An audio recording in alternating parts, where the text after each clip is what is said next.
Natawa ha? Kitang tanan, ganahan ta sa istorya ni David. No? Kay, he's a man of war. Pero kadaghanan nato ang ato ang kinaiya, atong panghuna-huna pagbati ug ang atong mga paglakaw kauban sa Ginoo. Sama ta ni Saul. Kay numdum mo, katubitong nagpakasala si Saul, unsay iya ang gibuhat, nagbuhat sa og. Correct. Nagama siyag monumento. And kasagaran igsuon sa ato mga ginapangpasaan ba, ato bitaw mga ginabitbit, atuan na siyang ginahimuan og monumento. Kini ako ang samad, kini ako ang emotional baggage, kini akong kabug-aton, kini ako ang unforgiveness, kini ako ang wala mapasiguli nga mga panghuna-huna batok sa uban, kini ako ang mga ginahambin nga mga daotang mga pagbati. Mao ni ang atong mga monumento nga atong gitukod, nga ang atong gipasidunggan ang atong pagka masinupakon. Ato na to si Samuel igsoon. 1 Samuel chapter 15 verse 12.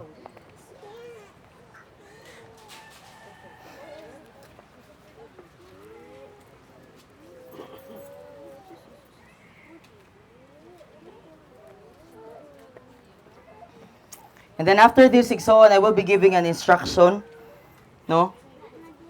Pagkahuman.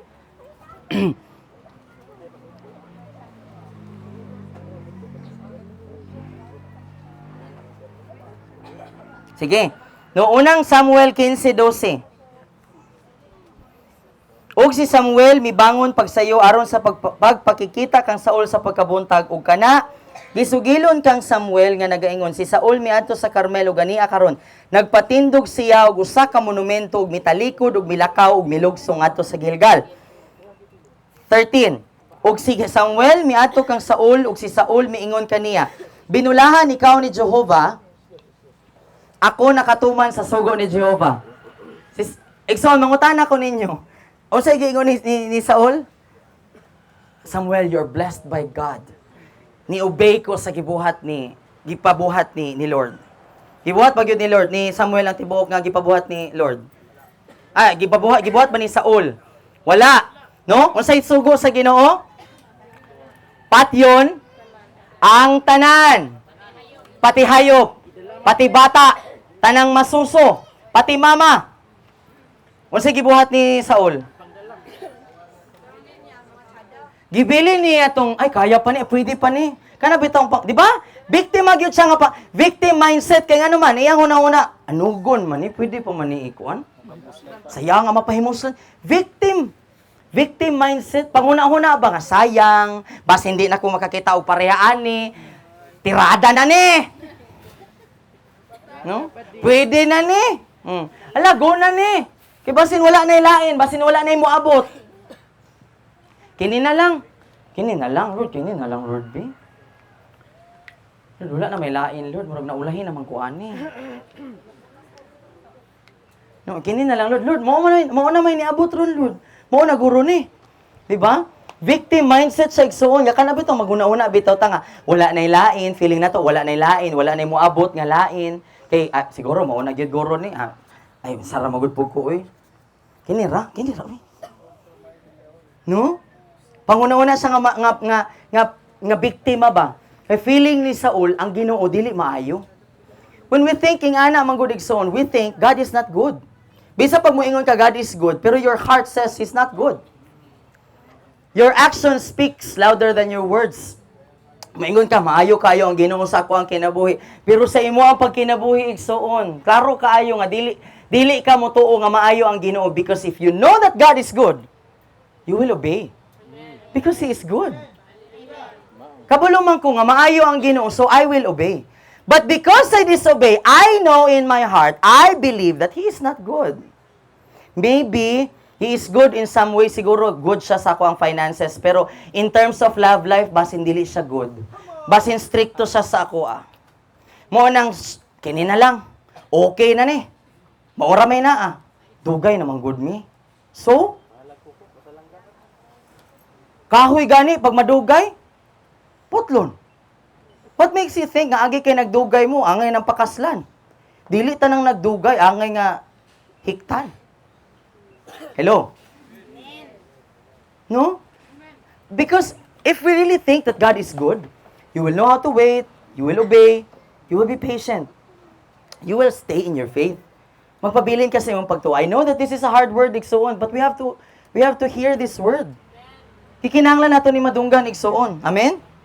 No? So nagtukod tawara si Saul, human niya nga gibuhat, kung unsa tong quote and quote, gipabuhat daw sa Ginoo sa iya, automatic siya na nga nagtukod og monumento. Kadaghanan sa tuwa nga na po igsuon, nga nagtukod tag monumento. Kung imong atuon, sa unahan nga part ani, nagingon ang Ginoo kang Saul nga, ang imo gibuhat, that's witchcraft. Diba? Asa to nga verse? 15:22. No? Sige, latawa igsoon, dunganan na to paglantaw. Ug si Samuel miingon, si Jehovah may dako bang kalipay sa mga halad nga sinunog. No? So parehara po ni siya sa atoa karon ba? Kabalutan nga nag-disobey ta pero moingon ta mo simba ra man gihapon ko. At least nagsimba gihapon ko. Diba? At least na lang. Least na lang gyud ang atong ginahatag kang Lord. Hello. Diba? Ang ato ang termino ba lantawa. Kabalo ka nga nakay gina-disobey kang Lord. Pero ang imong pamaagi sa imo sa imo bitaw nga pagdepensa kay mo kang at least. Kabalo mo say word sa least. Kinaubsan ang word nga least. So murag ang atong ginaingon, Lord, kinaubsan na lang gyud niya akong ginahatag na sa imo nga. At least ang kinaubsan na lang gyud nako ani Lord kay at least ni simba ko. Musimba ra man pud gihapon ko. Diba? Ingon sa diri nga, sa higingon diri ni Samuel, si Jehovah may dako bang kalipay sa mga halad nga sinunog ug sa mga halad, maingon sa pagtuman sa tingog ni Jehovah. Don't get me wrong ha. Ay kung sayo pa kay basin sunod Domingo wala na mo. Kay basin maingon mo nga wala mo pud gihapon nalipay ang Ginoo sa ako kay nagsimba-simba ko pero nagdisobey ko. That's not what I'm saying. What I'm saying is that sa imong pagsimba uban ni pug obedience. Amen. Kay bisa pag nisimba ka, pagawas nimo diri magdisobey gihapon ka sayang tong buntag. Diba? Lunes, Domingo, nag-isa ka sa imong kamot. Ang pulong nagingon, lift up your holy hands. Pero pagka Lunes, gigamit po nimo imong kamot sa pagpakasala, di na sa holy. Holy pa ba na? Can you separate that? Kaya pwede ba di ay, nga ma-separate ang Sunday sa Monday nga holy? No. Diba? Hinunduman na ito, ang pulong nagingon nga, your body is a temple of the living God. Your body is a living sacrifice. Nantawa ha? Sa Ginoo ra gyud ka makakita og sakripisyo nga buhi ang pangayoon. Di gyud sa moingon nga, nak, makadungog mo diri nga, death to self. Hindi man gud ikaw mo patay sa imong kagalingon. Mo nang kinahanglan nga moduol ka sa iya sakripisyo nga buhi, kay siya'y mo patay. Kay kung kita-kita ra mo pili man tayo sa atong patyon. Di ba? Moingon man ta nga kini kaya nako ni ihatag kay ako ray mo moingon kang Lord, unsa ako ihatag. Pero pamoingon na si Lord, nak, ihatag na nako ng imo ang gikalipay diha. Ayaw lang ni Lord. Kitiguman ba nako ni? Lord, dugay ba ako nang uyab niya? Lord, dugay naman mi. Lord, wala na ilain. Wala na ilain pangandoy ko. Ingana bagyud ka maot, ingana bagyud ka dautan ang atong Ginoo igsuon. Diba ingon si Lord? Ako kita daw kung ang mga amahan daw gani diri sa yuta makahatag og maayong mga butang sa ilang mga anak. Kung saan na lang hatong langit ng amahan kung mga yuta. Diba? Mga papa diri nag-celebrate man gyud mo. Kuya, mangayo si Lexus o pan imo bang tagaan og bitin? Ice cream. Oh, napay pa ka pin soft drinks because he's a good father. No? Diba? Pero, samot na nga tong langit ng amahan. Hallelujah. No? Ang pagsugot, labi pang maayo, verse 22 gyapon pa, ang pagsugot, labi pang maayo, kaysa halad, ug ang pagpamati, kaysa tambok sa laking karnero. Verse 23, kaya ang pagsukol samara sa sala sa lumay. Na? Diri sa ako ang version, kung nagsukol ta, kung nisukol ta, nag-disobey ta kang Lord, nang lumay ta. Mayroon ka nga, wala mo kugi lumay. Ayun, wala. Nang lumay ka, that's a sin of witchcraft. Disobedience is a sin of witchcraft, igsoon, in the sight of God. I know, nga siguro na iuban ninyo naguna-una, ikaw, wala di ka naka-disobey. Wala po ko nagingon, nga wala ko naka-disobey. Mupito nagiwali na ako ni. Igo man po ko. Hindi lima po na ako, pwede nga dili na ako ni iwali. Agi lang kay wala na ako sa natuman. This is still truth. Diba? Imbis sa pag-usahan ako, bali-baliw na ako ang Biblia, mabasa man yun ako ni. So, wow, Lord, ang sakit. Pero kinahanglan yun, gihapon ako siyang itudlo. Kinahanglan gihapon nato siyang hisgutan. Napay lingkuranan dire. Sige, please sitting down. Children, mamaliw ko nga, dili sa ta maglakaw-lakaw. No, unya na ta mangihi. Ayaw sa mong sige ginom tubig para dili magsig pangihi. Sige, nadire nadire sa tubangan. Palihog ko. Ana si Ma'am Shi. Nadire asa ba? Nadire sa tubangan. Dire sa tubangan. Ali, palihog. Sige, dire mo.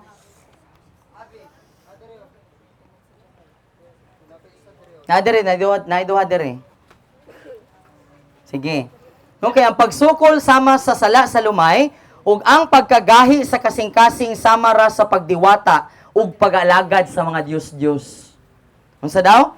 Ang pagkagahi sa kasing-kasing sama sa pagdiwata ug pag-alagad sa mga Diyos-Diyos. Moingon man ta nga wala namang koy kinulit, wala namang koy rosaryo, wala namang koy kanang mga larawan sa among balay, pero igsoon ang tinuod nga larawan naa gibit-bit nimo sige.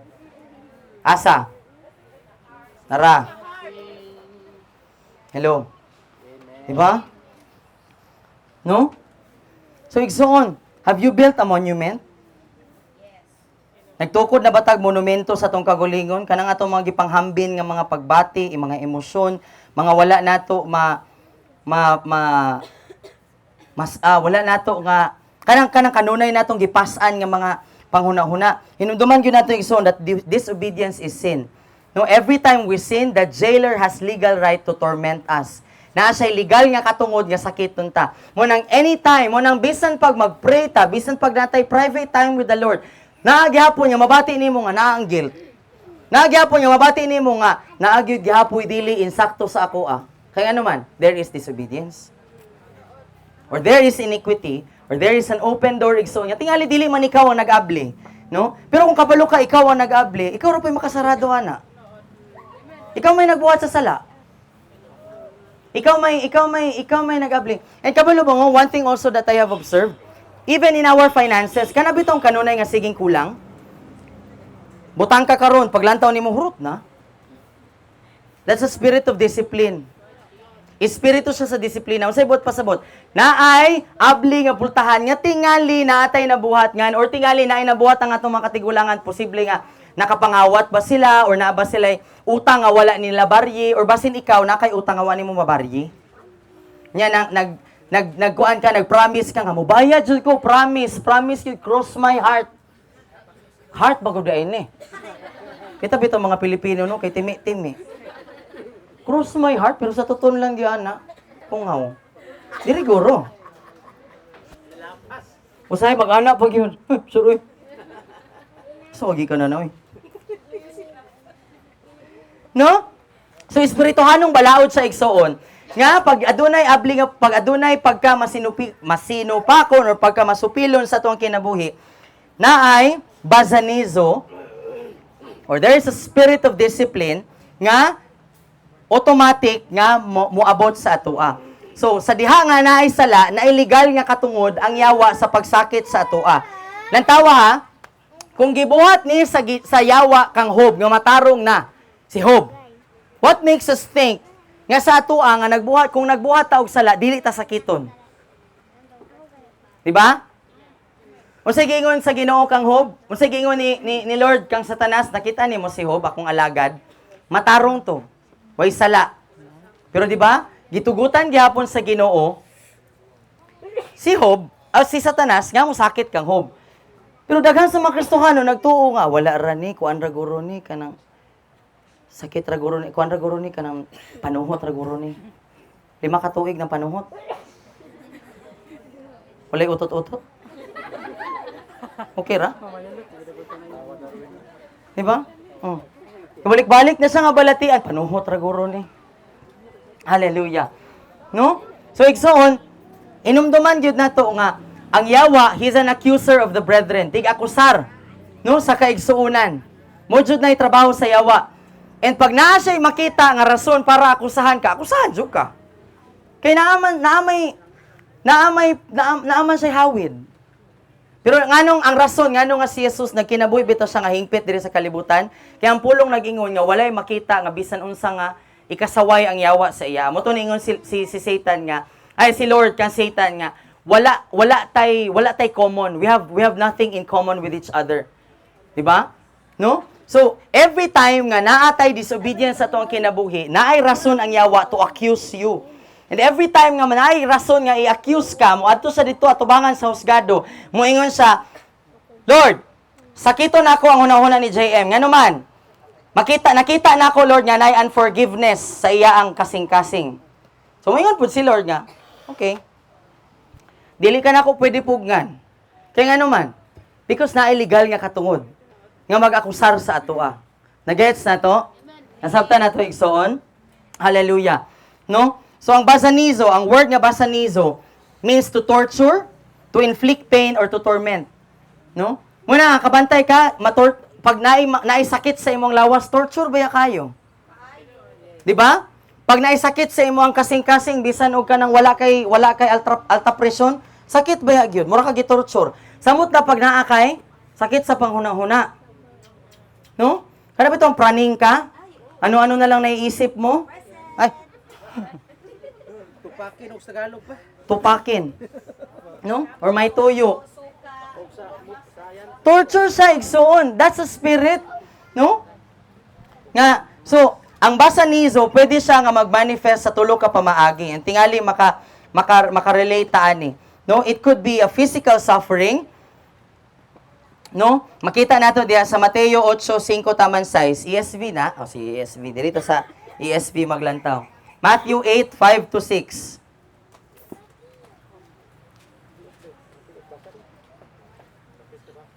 Mateo 8:5-6. Sige. Ginaog te. Yon, kana. No, so the faith of a centurion, when he had entered Capernaum, a centurion came forward to him, appealing to him, Lord, my servant is lying paralyzed at home, suffering terribly. Kining word nga suffering dire, this is a Greek sa original is basanizo. So makita nimo nga it's a physical suffering, no? Tormented ang servant sa centurion physically, sa unsang pamaagi nga physical suffering through being paralyzed. No? So, ang paralysis, it is a form of basanizo. It's a physical suffering, a form of torment, a form of torture, a form of pain. No? Second, mental suffering. 2 Peter chapter 2 verses 7 and 8. Diha gyapon sa ESV. Ikaduhang Pedro, kapitulo 2, versikulo 7 taman 8. Ginaog te. No? And if he rescued righteous Lot, greatly distressed by the sensual conduct of the wicked, for as that righteous man lived among them day after day, he was tormenting his righteous soul over their lawless deeds that he saw and heard. Ang word nga tormenting, sa verse 8, is basanizo sa Greek. No, so makita nimo nga ang writer sa 2 Peter, who is Peter, nagingon siya nga si Lot, he is being tormented, he is inflicted with pain in his mental mind, he is suffering, he is being tortured in his mind because of the lawless deeds nga na iyang nakita. Pero nga naman, nga na-torment si Lot, let's sit down please. Nga naman nga, nganong gitorment man si Lot. Kung balikan nato igsoon, 'di ba? Iya ang gipili kung unsa tong pinakanindot, 'di ba? But that is also a form of disobedience tungod kay nikuyog man siya sa iyang uncle. No? Although yes, gihatagan siya og kagawasan sa iyang uncle nga mugawas, but he was under the umbrella of his uncle. And mas gipili niya, he didn't seek the Lord. No, wala siya nangita sa Ginoo, wala niya gipangutan. Ang iyarang nakita unsa? Ha? Nice ang view. Tambok dito. No? Ha? Oh, the grass is greener. Kabalo mo nga, do you know why the grass is greener out there? Because it's a different point of view. But once you get to that grass, you will know that the grass that you left is greener. Mausap dyan na yung paglantaw. Siyempre, pag nakasalayo, makita ni mo, green kaayo dito. Pero pag naana ka dito, agkatong imong gibiyaan nga grass, makaingon ka nga, mas green man dahil dito. Pero actually, ang tinuod, pareha yun na nga green. Gawas kong brown. Di ba? Yes, tinuod, daya ra na siya sa mata. Pareha po na siya sa itong mga pagpili ba? No? Kainom daw atong story bitaw ni Pastor Gilbert last Sunday nga naa siya dire. Di ba? Katong babae nga nagminyo atong lalaki nga binunog siya. For sure, una niyang ila atong lalaki, green gyud to. Oh. Pag unbox niya, uy, perti ka red. Oo. Girls, hinumdumi. Oh, sa mga naminyo dere, ay ko ninyong labda. Tinuod yun ni. Sa diha nga wa pa mo misulod sa kaminyoon. Di ba? Nindot kayo no? Wala gyud kay makita nga tatsa. Samot na sa mga napakya sa ilang kaminyoon. Mader, ikaw gyud akong gamiton nga example kay. Ali, Mader. Dali. Oh, pangutanon ka nako. Oh yes, tubagong taka. Oh, kini si Mother kay open man gud kaayo siya, so walay char sa iya ba. Kay lesson naman good. Mother sa diha nga nailhan mo si Oscar kay Tarong ganyan. nay kasaway, Ay wala ay. halos wala. Wala. Pero sa diha nga naa na didto, Maot dag butasan. Ay, nakita na gud ang tanan. lingkod mo Mother. I'm not saying ha nga kana bitang kinahanglan jud ay perfect, wala man jud po kay mapili nga perfect, no? Pero ang pangutana gikan ba kang Lord? No? Para dili ka mahimong pareha ani nga greatly distressed. Kapareha atong story ni Pastor Gilbert. Dili lang man ni sa kaminyoon, even sa opportunities nga to ang ginaablihan, ginasugamakan. Mo abroad ko kay nga naman mas dako kwarta dito. O pag uli nimo diri kamot na lang ka. Diba? Well, at least naipakapin. Ay, in fairness, Barbie na siya. Naka-box. No? Papareha ni Barbie. Naka-box. Ha? Pero wala na yung life.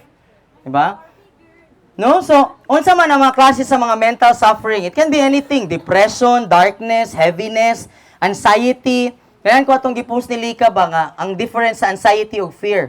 Ang fear, kabalo ka nga naagyo diha. Ang anxiety, praning ka. Di ba? Fear. Nga nahadlok, for example, motabok ka og dalan. Di ba? Normal nga na fear. Kaya nga naman, nakita nimo nga na mga kusog kayo nga sakyanan. Ang anxiety is that, labasin, wala pa nahitabo, nagunaw na nakangalabasin, inigtabok na ko kay malubaan ko. Praning ka. Oh. Diba? That's what you call anxiety. Anxiety is thinking of the things nga wala nahitabo, pero feeling nimo tinuod. Oh, diba? Sa Tagalog, ang tawag ana, topak, praning, toyo. Diba? May sayad. No? And it's a spirit igsoon. No, it could be a mental suffering ba nga ano maning ang anong always ko nga kanang anxious, always ko nga nay anxiety. No? Hallelujah. So hinumduman gyud nato igsoon sa Proverbs 26 verse 2 nag-ingon nga walay tunglo nga mulampos gawas kung wala siya 26:2. Proverbs 26:2. Walay tunglo nga mulampos sa imo gawas kung na walay abli nga pultahan. Diba? So kung ang tunglo ni saler gani sa ato kung natakdan kung kana bitong dili natakdan but kana bitong pag nidulot gani siya bot pasabot nay abli nga pultahan. No? Proverbs 26:2. Like a sparrow in its flitting, like a swallow in its flying, a curse that is causeless does not alight. Meaning, ang tunglo dili gyud na siya magmalampuson sa kinabuhi kung walay abli nga pultahan. So nganong naay anxiety, nganong naay mental torment tungod kinay abli nga pultahan. Natay gitugutan nga mga panguna-una nga dapat dili gyud unta nako ni huna-hunaon. Dapat dili nako ni entertain. Dapat dili nako ni dawaton. Dapat dili ni nako agrihan. Dapat ako ning ingnon nga bakak ka, dili ka tinuod. Mao ni ang kamatuoran. Amen? Oh, third, hapit na ta mahumanig soon. No, because I want to give the Holy Spirit enough time nga para makaministeryo sa ato. I will open the altar digsoon. We will not be laying hands on anyone, but I will give you the opportunity nga moduol diri sa tubangan. And if you know that you have an iniquity, na kay pagkadautan nga ginabuhat sa imong kinabuhi, you have disobedience. Hangtod karon naagyapon kay ginabuhat nga dili nimong gustong sundon or buhaton. Hinumdumi igsoon nga wakwak ka tubangan sa Ginoo. You're a witch. That's what the word says. Disobedience is witchcraft. No? You know nga dapat nako ning buhaton. I know that I have to forgive that person. I know nga dapat nako ning bayaran. I know nga dapat nakong tumanon kung unsa ako ang gisaad. Pero dili nimo buhaton igsoon. You're a witch.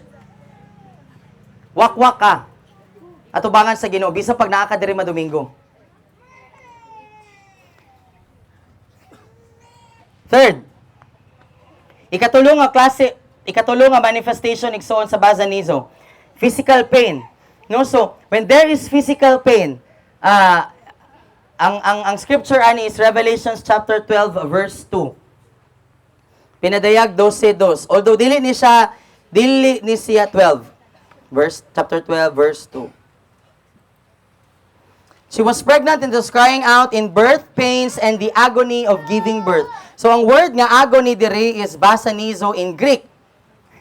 No? Basanizo ni siya in Greek, agony. So physical pain. So anything nga physical nga nakagibati nga sakit sa ulo, sakit sa likod, sakit sa bukton, tuhod, igsoon, that could be, I'm not saying nga tanan nga pain, no? But I'm saying most of the pain, kadaghanan sa mga physical nga sakit sa ato ang lawas, nga pain nga ato ang ginabati, kay basanizo siya. So, here is an instruction igsoon. I'm getting ready to finish. Akong gihangyo ang worship team.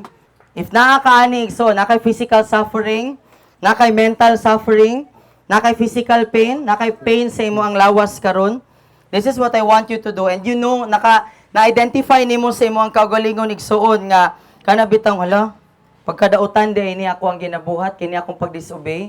No igsuon, don't entertain shame, don't entertain guilt, don't entertain condemnation kay kabalo ko nga karon na amoy ginapaminaw nga tingog nga nagaingon sa imo asi dapat wala gyud ka ni simba pakaulawan na hinuon kasi naigo ka no si kuano. Don't entertain that voice igsuon. But if you are convicted, or probably that's a conviction. No? Kaya kung nibati bitaw kag pagkumot sa imong kasing-kasing, wow, sa pull, ouch, ang sakit. That could be a conviction from the Holy Spirit, igsoon. Be humble.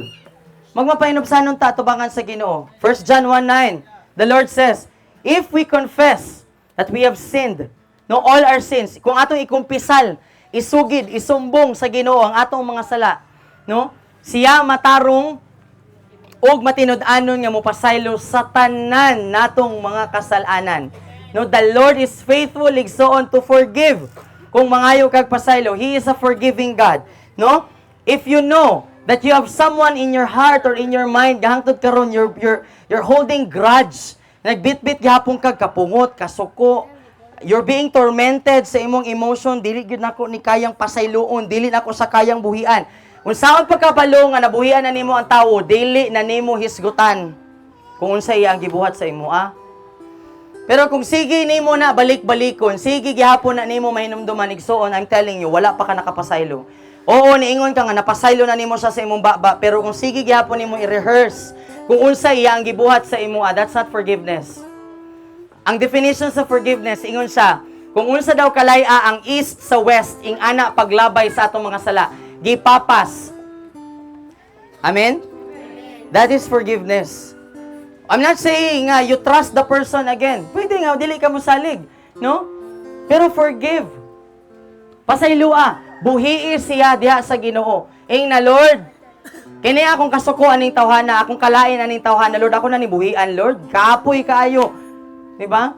Mag-manifest siya sa nawong igsoon mo. Nang bisan pag unsa nimong binat-binat anay mong nawong. Niacinamide, retinol, chinchansu, mena, habibi, Dr. Alvin, Dr. Wong, tanang pang Dr. Kwak-Kwak diha, imong ipangnudnon anay mong nang makita gihapon. Kung unsa ka kami, dili mo pinasayloon. Ang imong kapungot, maklaro, mulis nga imong ilong. Tinuod, manggod? Oo. Oo, tinuod na siya.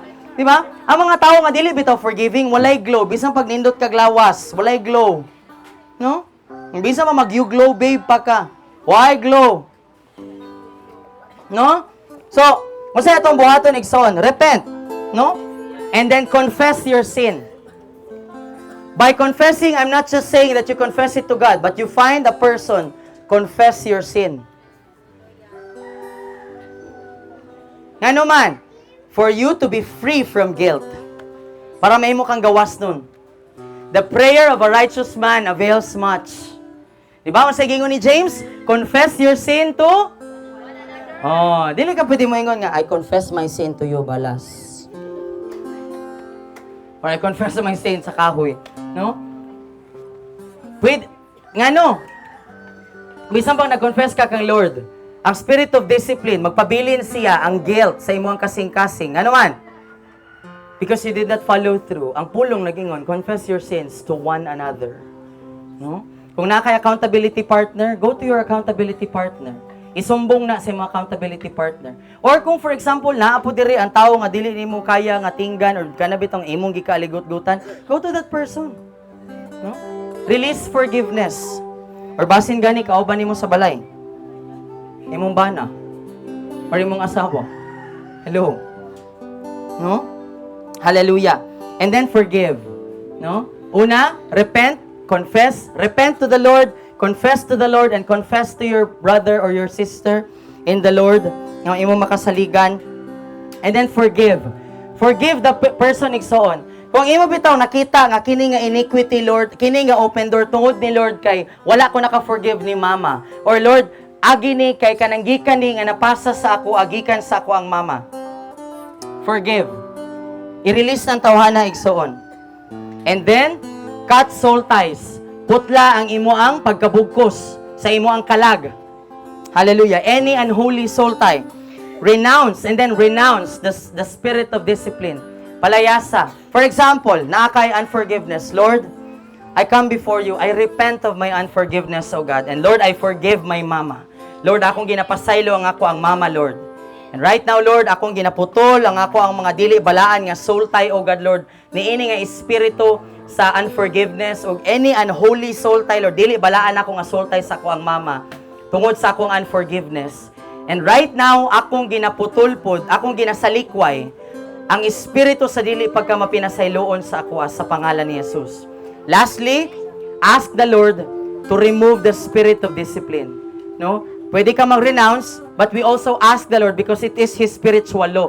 Siya ang nagbutang ani nga espiritu anong balaod. Lord, tangtangan ni nga espiritu sa disiplina sa ako. Tangtangan ni. Name everything that may come into your mind, igsoon. Hallelujah. Amen? Amen. Hallelujah. Again, I will repeat. Repent, confess, forgive, cut soul ties, renounce, and then ask the Lord to remove the spirit of discipline. Lastly, igsoon, unsaon nga magpabilin ka nga gawaston, unsaon nga magpabilin ka nga ayo, tibuok sa imo ang kinabuhi. Obey. Do the right response. Buhatang insakto igsoon. No matter what you feel, no matter what you think, no matter what the lies are, unsa may mga bakak sa yawa, do the right response. Do what the word tells you to do. Kung moingon ang pulong sa Ginoo nga diri ra ka moagi, diha ra gyud agi igsoon. So that magpabilin ta nga healed. Amen? Are you ready to be healed igsoon? Are you ready to be delivered? Hallelujah. Let's go. Let's give the Holy Spirit His time igsoon. And then, if you feel when you are ready igsoon to encounter the Holy Spirit, please come forward. Palihog duol diri sa tubangan. Or if you want, pwede na ka muna diri sa tubangan. And then you wait on the Lord here. Muhulat ka sa Ginoo diri. Hallelujah.